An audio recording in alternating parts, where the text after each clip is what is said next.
El deporte indígena de América, por Hugo Ángel Jaramillo.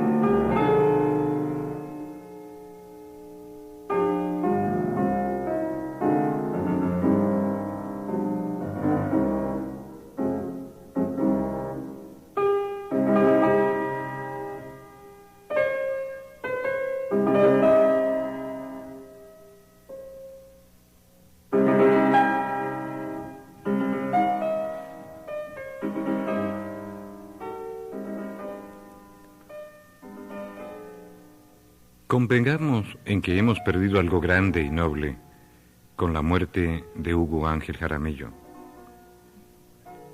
Pereira es ahora menos de lo que fue hace unos días, tan solo porque entre nosotros respiraba este hombre de bien, autor de libros admirables sobre el destino de América, quien nos dio los primeros vislumbres de una conciencia histórica como comunidad humana de clara proyección hacia el futuro. La vida me concedió el privilegio de compartir con Hugo Ángel Jaramillo una amistad de 25 años, durante la cual nos identificaron las inquietudes intelectuales, la admiración por los clásicos y el afán de divulgar entre nosotros todas las creaciones de la cultura. En otras oportunidades me he referido con admiración a la obra de Hugo en conferencias y escritos. Hoy quiero rendirle este póstumo homenaje leyendo para ustedes algunos fragmentos del Deporte Indígena de América, su invaluable libro publicado en Pereira en 1988.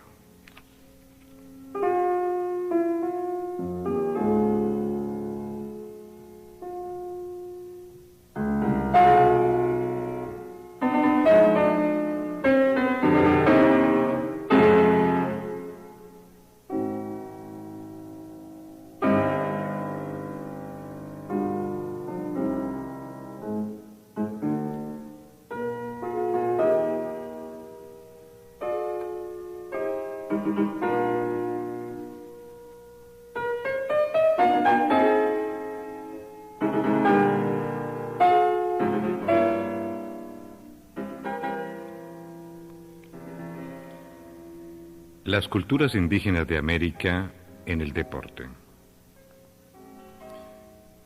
Parece un sueño detener momentáneamente la marcha del tiempo y partir en la búsqueda del continente que un día se bautizara con el nombre de América, legado femenino del misterio de la vida, así como sus otros 4 congéneres del orbe. Tal vez nos mueva un susurro ancestral inmerso entre las edades y detenido en el espacio, para que nos embarquemos en la tarea paciente y minuciosa de dilucidar el quehacer de quienes nos antecedieron en estas mismas tierras de las que somos savia, espíritu y creación. Durante muchos siglos ha prevalecido y continúa prevaleciendo el concepto etnocentrista de la llamada civilización occidental. Pareciera que somos apenas discípulos de la vieja Europa, principiantes tan solo de la cultura, en la creatividad y en la barbarie. La verdad de nuestro pasado histórico y cultural emerge como una caricatura grotesca, solamente desmentida por los estudiosos y los revaluadores de nuestras raíces, pero falta todavía mucho para que se nos enseñe la verdad sobre América y nuestros gobiernos tomen conciencia de descorrer los velos de ignorancia que sustentan nuestra dependencia en todos los campos de la actividad humana.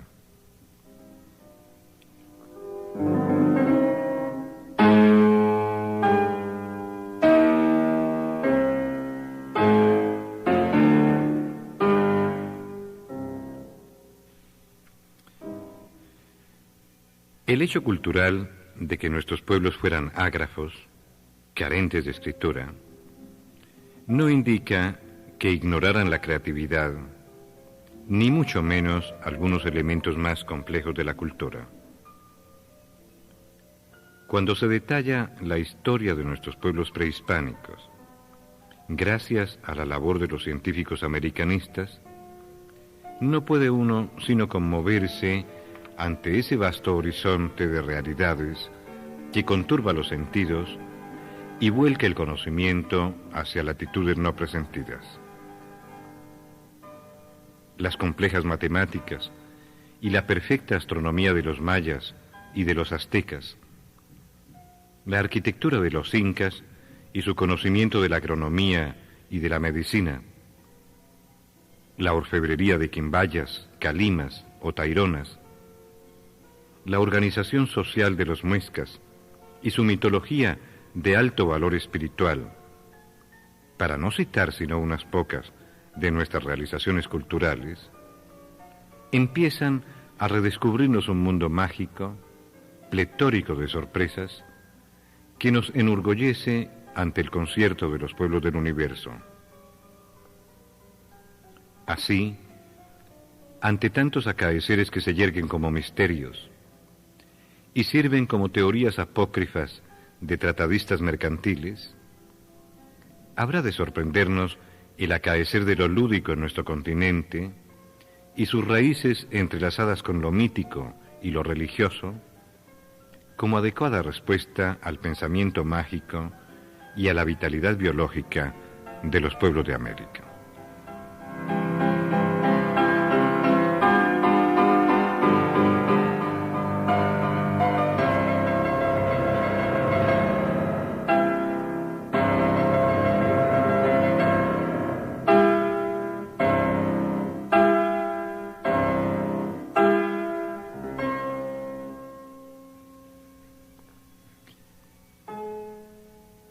Sobre la historia del deporte se ha escrito bastante en todos los continentes. Las hazañas físicas de los hombres deslumbran y conllevan el compararlas con las de los dioses de sus respectivas mitologías. El valor del deporte difiere del trabajo en su finalidad intrínseca. No obstante, la era moderna lo compromete con el profesionalismo, con el juego remunerado. Si el deporte es más antiguo que la cultura, como bien lo anota Huizinga, tenemos que relevarle al hombre su aparición como elemento cultural de vieja data histórica y trascendente, su capacidad para crear tantas disciplinas físicas o de habilidad mental y corporal, así como reconocer el sentido pedagógico que las proyecta en el tiempo. La vida en sí misma es una inquietud lúdica en la cual se compite permanentemente para buscar la estabilidad dentro de las necesidades de supervivencia. La propia terminología del deporte así lo indica: lucha, carrera, salto, equilibrio, dinámica, agilidad, potencia, reflejos mentales, destreza, preparación, lanzamiento, coraje, disciplina, honores y glorias.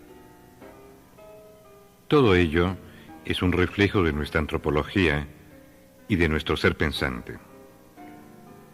En esta forma fue llegando el hombre a convertirse en émulo del hombre. El ansia de triunfar y el ideal espiritual del aplauso y de la sublimación del ego así lo proclaman.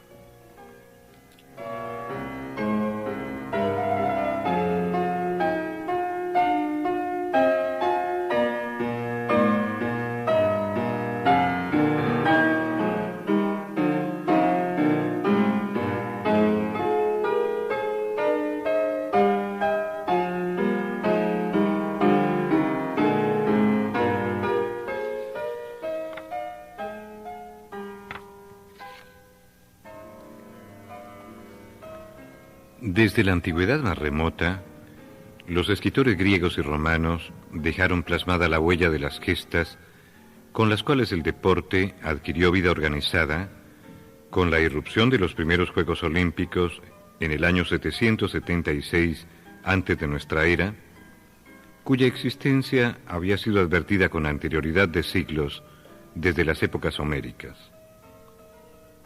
Juegos cuyo sentido religioso y de preparación guerrera mantuvieron al helenismo compenetrado con su propio espíritu y con la plástica del movimiento, que reverdecía en sus atletas desnudos como la libertad y rumorosos de una vasta mitología de su panteísmo heroico. Fue tanta su importancia que sirvieron como piedra miliar de su calendario, hasta entonces no cronologizado.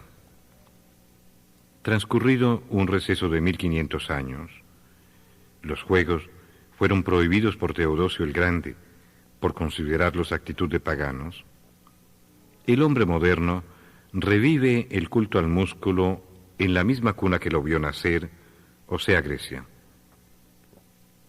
Esa tierra de artistas y filósofos, de matemáticos y pensadores, en donde el arte sublimó la espiritualidad humana, recibió con aclamaciones en 1896 el resurgimiento del olimpismo.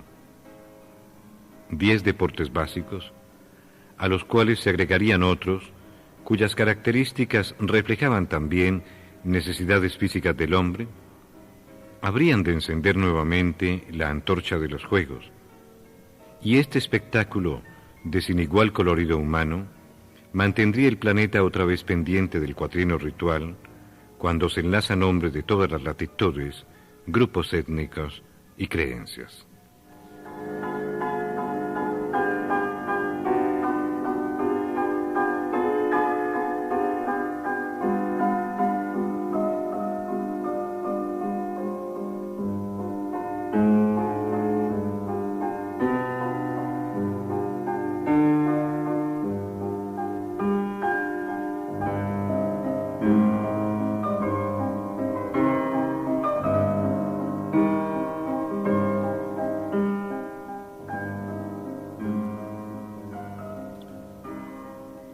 Lo lúdico agonal se traduce en gesto de la especie humana.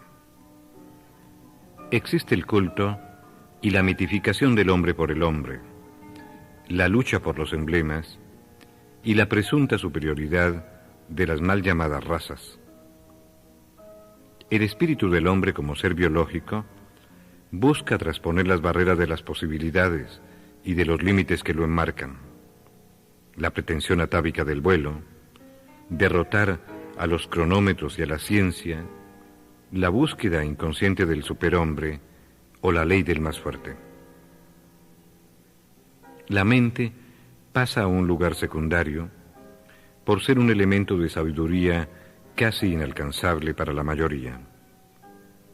Se busca la gloria por caminos más expeditos, los de la hazaña física, fruto del músculo preparado, de la repetición sistemática de un entrenamiento y de la perfección del movimiento, que buscan alejar al hombre de la torpeza del primate, su antecesor en la historia.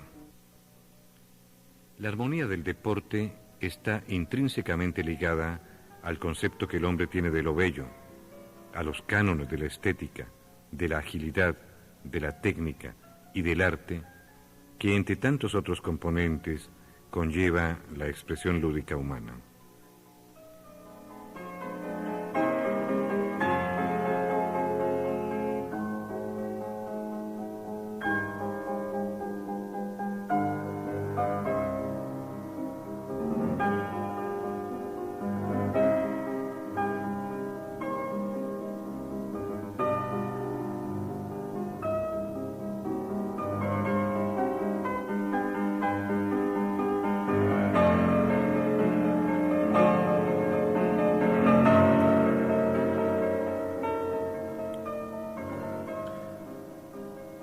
Ajenas a todos los acaeceres de la llamada civilización occidental, se desenvolvían en su medio ecológico y cultural nuestras comunidades aborígenes, cimiento del hombre americano. En principio, y como a todos los pueblos primitivos de la tierra, la supervivencia los transforma en deportistas en bruto. La capacidad física determina el futuro de la especie. El cazador se mimetiza, crea elementos mágicos y rituales específicos para atrapar la fiera. Habrá de desarrollar la velocidad motriz de sus músculos gracias a la carrera, aprender a saltar obstáculos y acertar con todo tino su flecha. Otras veces habrá de aprender a luchar con su víctima hasta dominarla y luego esforzarse para transportarla.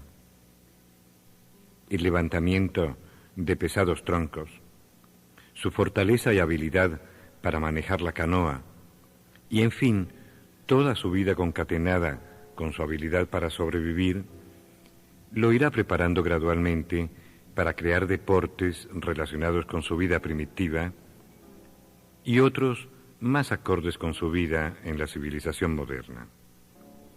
El hombre de América, dotado de un agudo ingenio y de una creatividad insólita, dejará atónitos a los estudiosos del americanismo y echará por tierra los conceptos despectivos emanados de la pretendida superioridad ontológica y del menosprecio hacia sus costumbres ancestrales.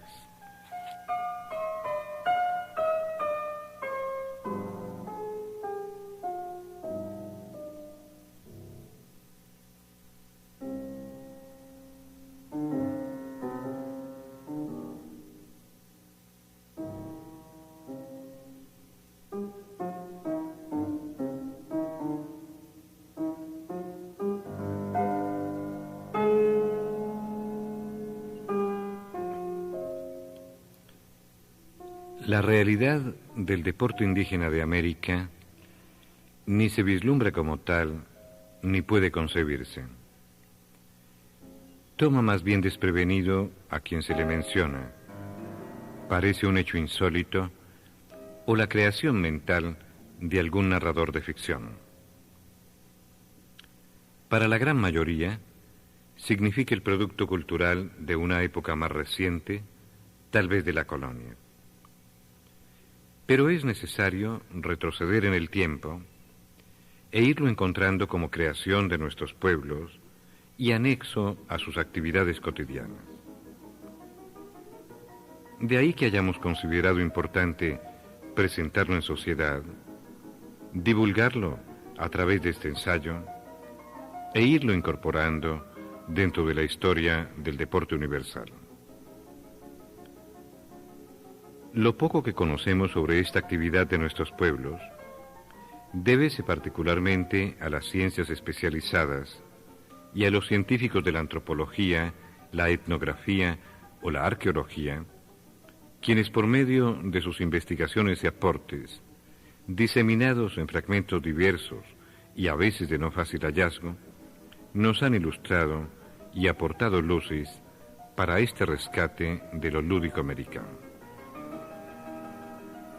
A medida que se han descubierto los campos de pelota de los aztecas y de los mayas, las piezas líticas y de cerámica, las pinturas y los bajorrelieves, sus tradiciones orales, poéticas o literarias, como también sus costumbres y elementos de juego, ha ido apareciendo un mundo maravilloso, mezcla de religiosidad y deporte, concebido en el horizonte histórico de América.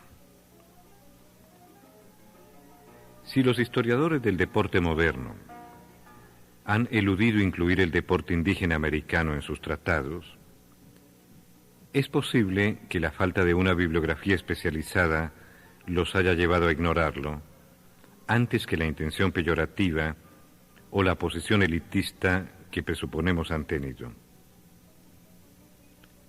Nuestro propósito investigativo nos ha llevado, con sano criterio americanista, hacia la matrícula de paternidad de algunas de estas expresiones lúdicas, y por ende a darles la posición que se merecen dentro de la historia de lo agonal, sin demeritar las reformas posteriores que modificaron sus reglas o hicieron agregados acordes con las circunstancias del momento.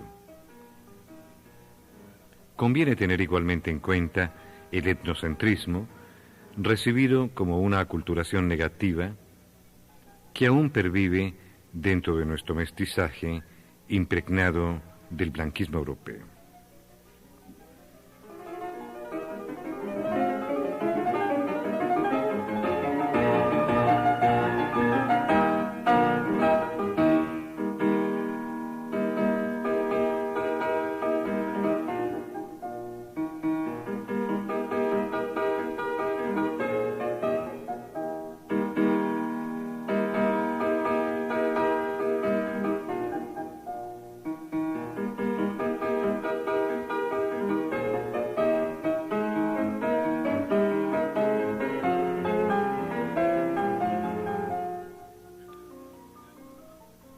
De igual manera que el patrimonio cultural de nuestros pueblos ha sido saqueado y usurpado paulatinamente por otras culturas, con el auspicio o la indiferencia de nuestros gobernantes, sin que se le brinde la protección necesaria y la garantía de una supervivencia digna de nuestras tradiciones culturales. El deporte no pudo evitar extinguirse ante la ausencia de políticas estatales que hubieran conservado con celo los valores representativos que constituían el acervo cultural de nuestros pueblos. La tolerancia prestada a misiones extranjeras de formadores de lo autóctono y grandes usufructuarias de los beneficios conseguidos por la explotación de nuestros aborígenes, como también la acción de colonos y terratenientes expoliadores del territorio, que todavía perduran pese a las denuncias de los investigadores sociales y de los defensores obstinados de las pertenencias de nuestras tribus, han ido arrasando el patrimonio de nuestra América. Empero, la resistencia del hombre americano ha hecho posible el milagro de supervivencia de buena parte de su cultura material y espiritual.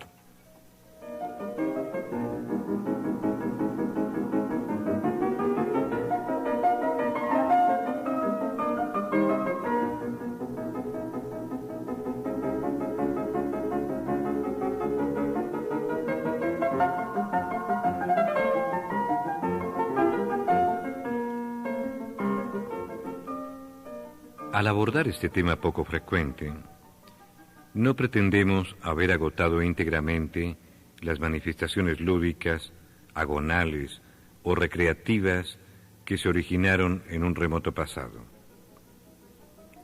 Quisimos más bien relievar las dotes creativas de nuestras sociedades y el universo mágico mental en el cual vivieron.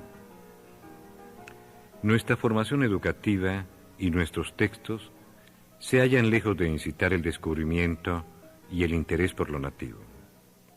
De ahí que este escrutinio minucioso nos incite al reencuentro con nuestros ancestros y con su pasado pletórico de sorpresas.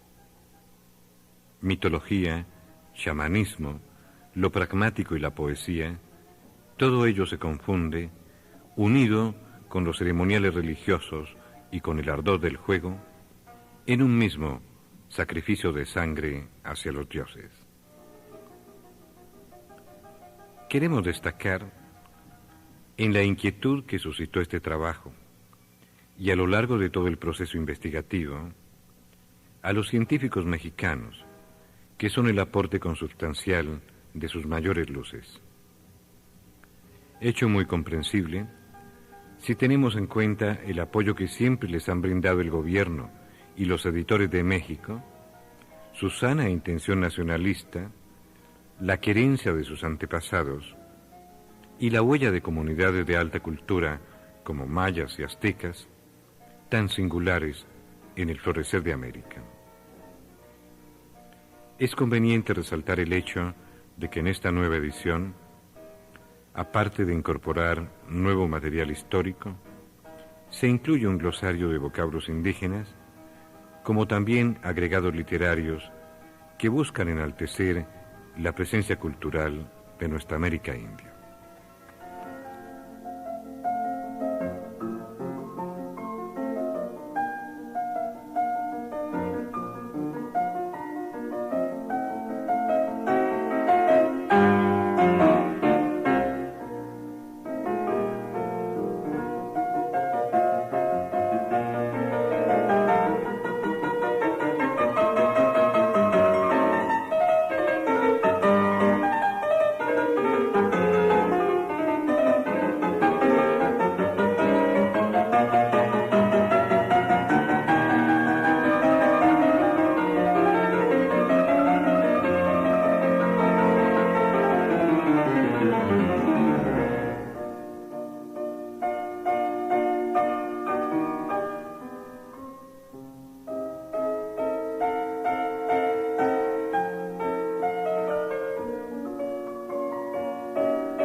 Deportes precolombinos de México.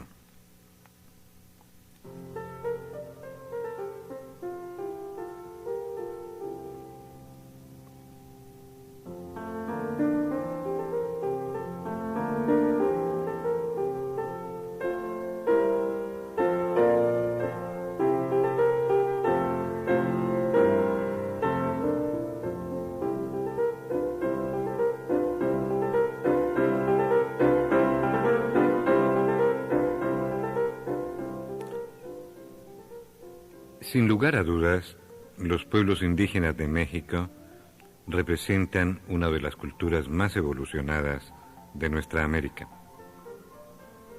Sociedades que llegaron a desarrollar durante muchos siglos elevados conocimientos de astronomía, matemáticas, arquitectura y las artes, entre tantos otros logros que las distinguen a nivel universal. Desde tiempos muy remotos, aztecas, mayas, zapotecas, olmecas, tarascos y otras de sus sociedades eran aficionados a los juegos. En su primera etapa, como es natural, se manifestaron las preocupaciones primarias de la consecución alimentaria y la defensa territorial. Al adquirir paulatinamente un nivel superior de civilización, predominó entre ellos el elemento lúdico por encima del utilitario, aun cuando sin omitir aspectos religiosos y preceptos morales preestablecidos en sus comunidades. Por ello, es importante tener en cuenta estas premisas si queremos comprender el deporte de los aborígenes americanos en el contexto de su cultura, desde luego muy diferente de la nuestra. Los juegos no representaban solamente solaz, esparcimiento y diversión. También se hallaban incrustados en un escenario de magia y ritualismo. Entre los mayas, por la solidez del ejemplo, el carácter sagrado del juego lo involucra dentro del combate de los dioses del cielo y del infierno. Así pues, el juego de pelota simbolizaba uno de sus ritos principales, tratárase del tlacti de los aztecas, el pottapoc de los mayas o el talatzi de los zapotecas.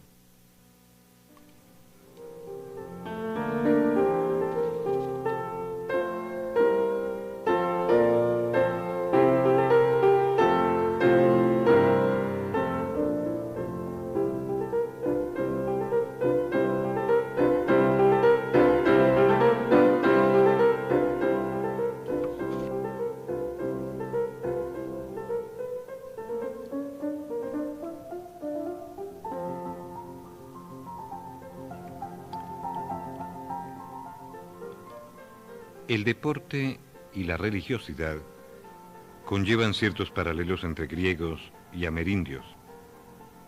Los primeros buscan emular las hazañas de sus dioses y los segundos hacen de ellos un ritual de homenaje a sus divinidades tutelares. Aún sin poder precisar las fechas de su nacimiento en América, sabemos que los olmecas, moradores de las tierras cálidas del Golfo, practicaban el juego de pelota 500 años antes del nacimiento de Cristo. Desde el sur de los Estados Unidos hasta la región centroamericana, donde moraban los mayas, los arqueólogos han descubierto más de 40 campos de juego de pelota. Estos campos, por lo regular, complementaban la unidad arquitectónica del corazón de las ciudades, tal como se observa en el Códice Florentino. Se les encuentra circundados de los templos de los dioses, junto a los aposentos de los sacerdotes y cerca del bastidor de calaveras y de la casa de la orden militar.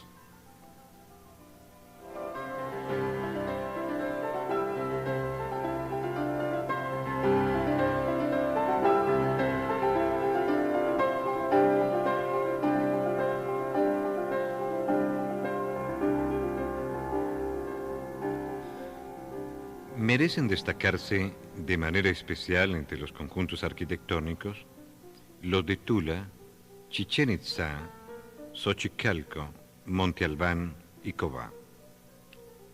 El campo de juego de Chichén Itzá debió ser el mayor de ellos si se observan las medidas que se conocen y la magnitud arquitectónica que vemos representada en gráficas: 166 metros de largo por 68 de ancho. Von Hagen lo describe así: Chichén Itzá poseía 7 campos de juegos de pelota. El mayor de ellos, el mayor que jamás se ha visto en una ciudad templo de las Américas, constituye uno de los rasgos más impresionantes de dicho lugar histórico. Fue construido por los toltecas y decorado con motivos derivados de Tula a 120 kilómetros de distancia. El cesto de piedra está adornado con una serpiente emplumada con las fauces abiertas a 10 metros de altura por encima del campo de juego. En realidad se halla a tanta altura que la regla de juego citada por el fraile Bernardino de Sahagún, o sea que el jugador no podía emplear las manos, sino solo empujar la pelota hacia el cesto con los codos o con las caderas, no puede aplicarse seguramente a este patio. Estamos de acuerdo con la atinada observación del autor y suponemos que en esta región maya pudo haberse jugado con las manos o rematándola con el flatirón de piedra, tal como puede apreciarse en una pequeña figura de cerámica en Colima, proveniente de México Occidental. Tanto el campo de juego como los recintos o explanadas donde se celebraba tenían forma de I, o más bien de una especie de doble T. A ambos lados del campo se hallaban las graderías para los espectadores, además de un palco especial o trono donde debieron efectuarse los sacrificios.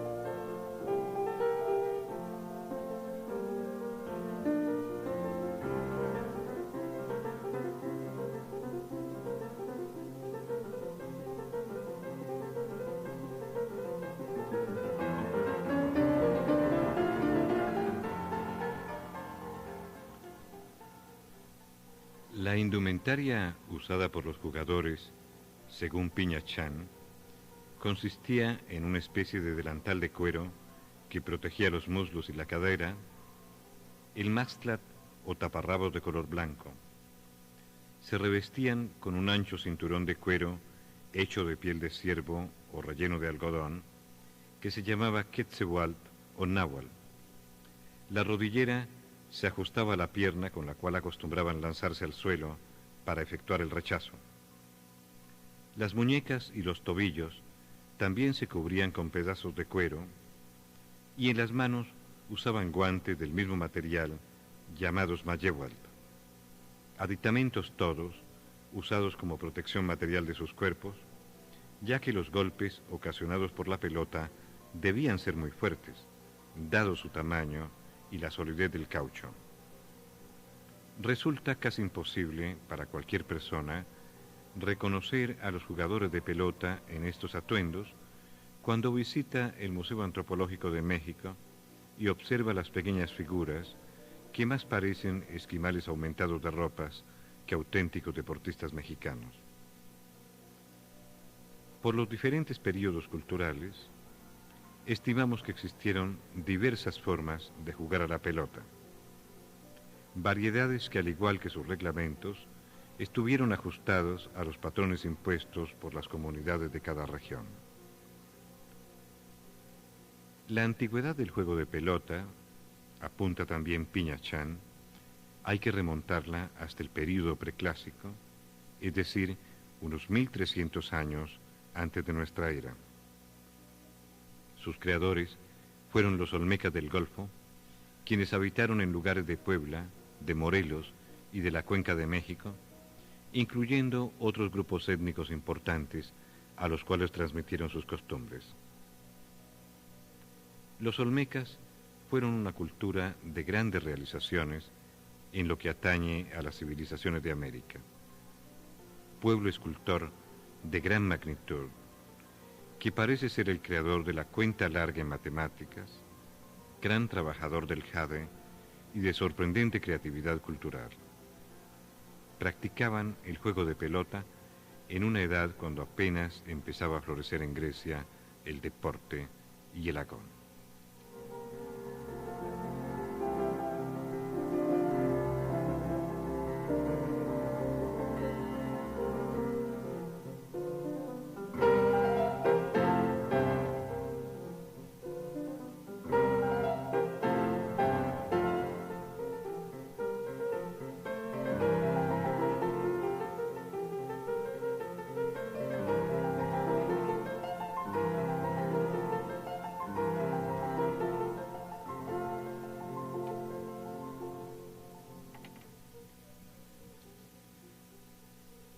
El tlacti.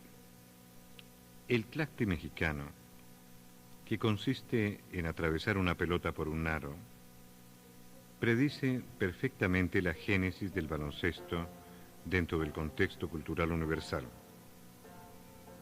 Ningún otro pueblo anterior al mexicano había creado la modalidad de atravesar una pelota por un aro.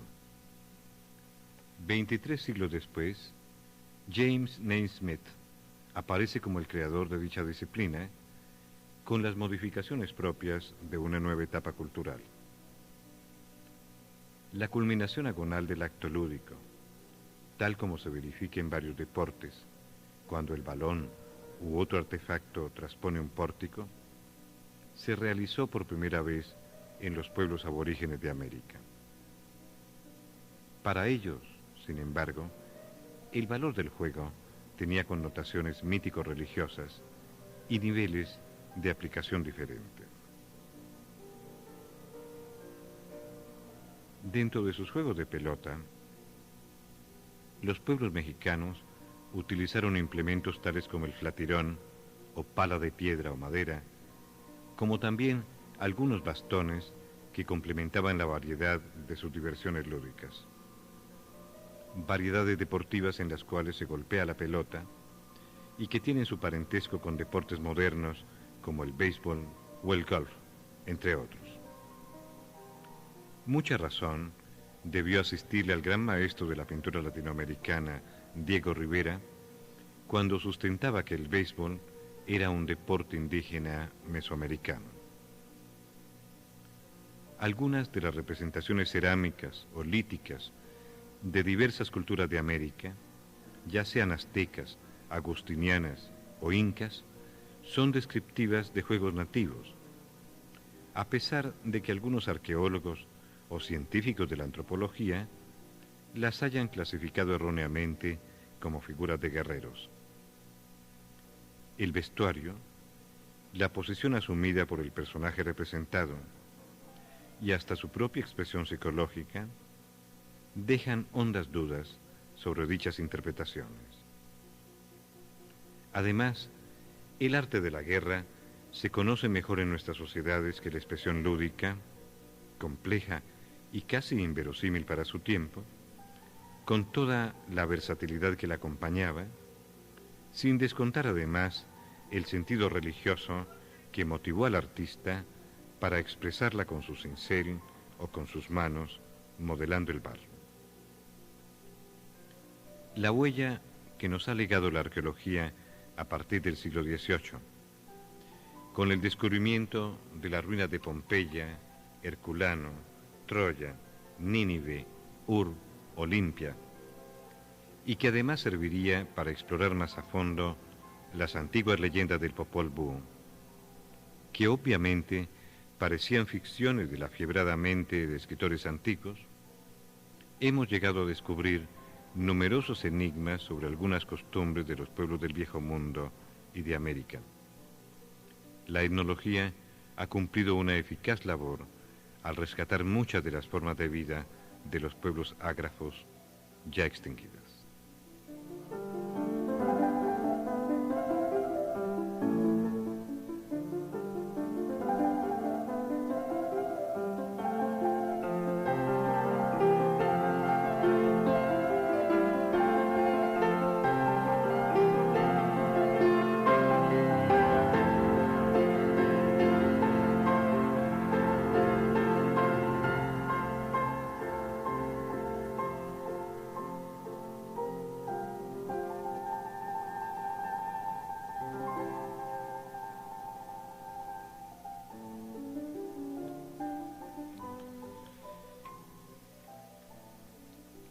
El tlachtli, como era el nombre primigenio de este juego en lengua náhuatl, al decir de algunos historiadores, empezaba como un deporte y terminaba como un ritual.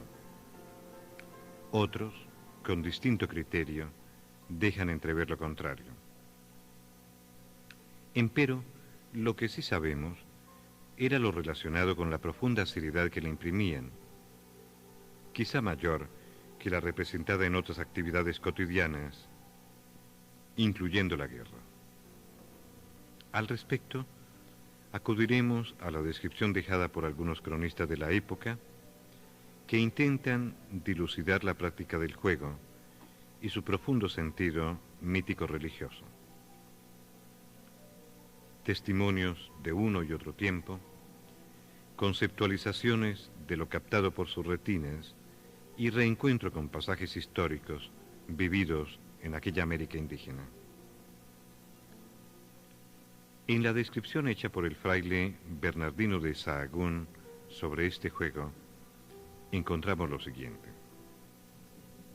Las pelotas tenían aproximadamente el tamaño de las de los juegos de bolos, o sea, unos 15 centímetros de diámetro, y eran macizas, hechas de una goma llamada uli, que es muy ligera y rebota como una pelota inflada. Al jugar, tanto jugadores como espectadores hacían fantásticas apuestas en oro, turquesas, esclavos, ricas mantas, incluso maizales y cosas. Otras veces, el señor jugaba a la pelota para pasar el tiempo. También traía consigo a buenos jugadores que jugaban delante de él, y otros hombres principales jugaban en el equipo contrario y ganaban oro y chalchigüites, cuentas de oro y turquesas y esclavos y ricos mantos, maizales y casas, plumas, cacao y mantos de plumas. El patio de juego consistía en 2 muros separados de 6 a 9 metros y que medían hasta 12 y 15 metros de largo.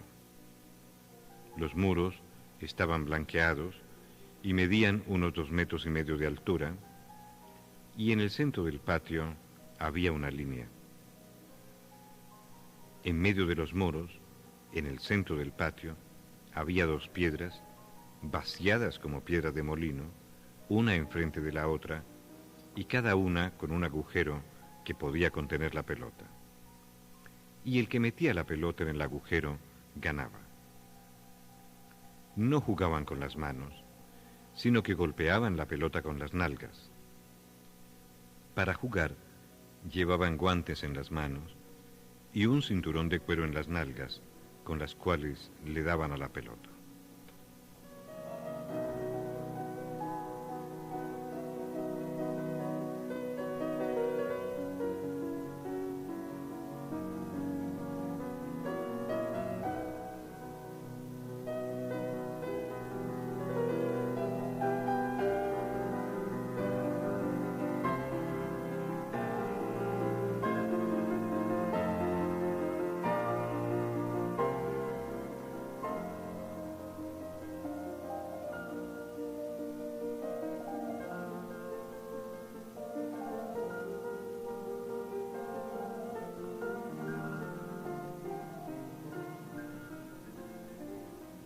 La narración de Motolinia sobre el particular nos ilustra mejor sobre el sentido religioso del tlacti. El lugar donde jugaban llamabanle tlacti o tlacco. Su disposición y forma era que hacía una calle de 2 paredes gruesas y subiendo van saliendo las paredes afuera y ensanchando el juego de lo alto. Tenía de largo 20 brazas, unas mayores y otras menores, según el pueblo, que algunas partes hacían los almenados y curiosos.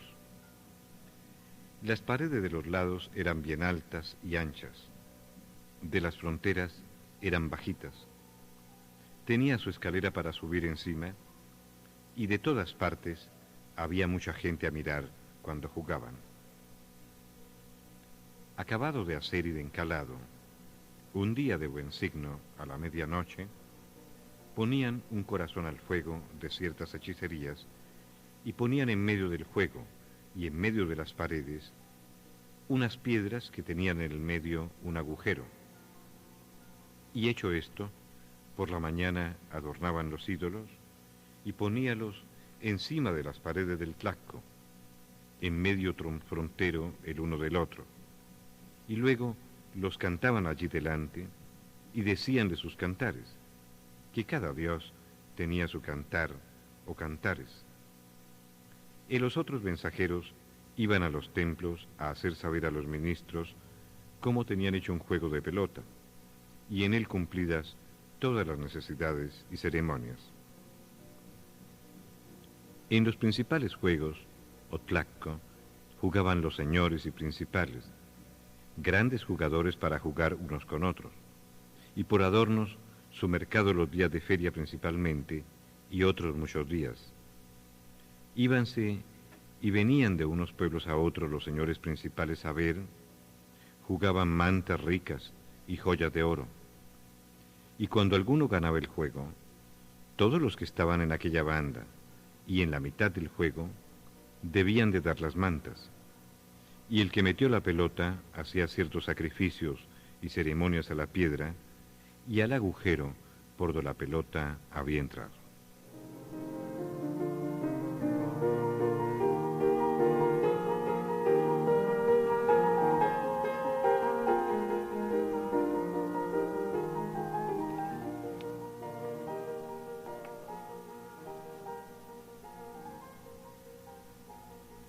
La noche anterior al partido, los jugadores desfilaban por el campo de juego, dejando en el lugar efigies de sus dioses, además de la pelota. Posteriormente llegaban los sacerdotes, pronunciaban palabras u oraciones misteriosas y hacían rebotar la pelota 4 veces consecutivas, requisito obligatorio de la ofrenda y sin el cual no podía realizarse el juego. El capitán del equipo vencedor transformábase en el ídolo de la multitud recibiendo como recompensa a sus hazañas y destreza oro, joyas, mantas, plumas de quetzal y otros objetos especiales. La cara opuesta de la moneda le correspondía al capitán de los vencidos, quien pagaba con su vida la derrota y ofrecía su sangre como sacrificio a los dioses. Los dioses tenían que alimentarse con sangre, pues siendo inmortales, no era posible brindarles maíz u otros alimentos terrenos. El corazón del capitán vencido, todavía palpitante por el esfuerzo desplegado en la contienda, le era extraído por medio de un corte hecho en el tórax con un cuchillo de pedernal empotrado en un mango de madera, tallado y con incrustaciones de turquesa y cornalina. Extraña y macabra ofrenda que algún día ordenara Huitzilopochtli, el adivino de los aztecas.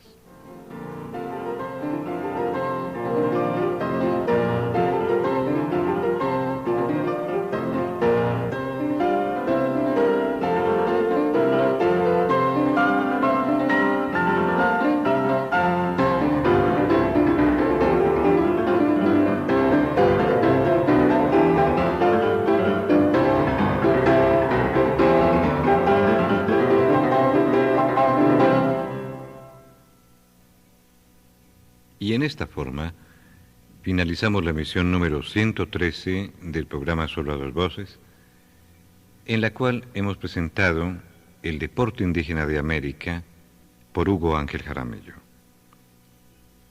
A lo largo del programa se escucharon algunas sinfonías de Beethoven en las transcripciones para piano realizadas por Franz Liszt y en interpretación del pianista Ciprián Katsaris. Eduardo López Jaramillo en la realización y locución y Mauricio Cardona en la edición y grabación del programa. Agradecemos su gentileza y nos despedimos muy cordialmente hasta una próxima oportunidad.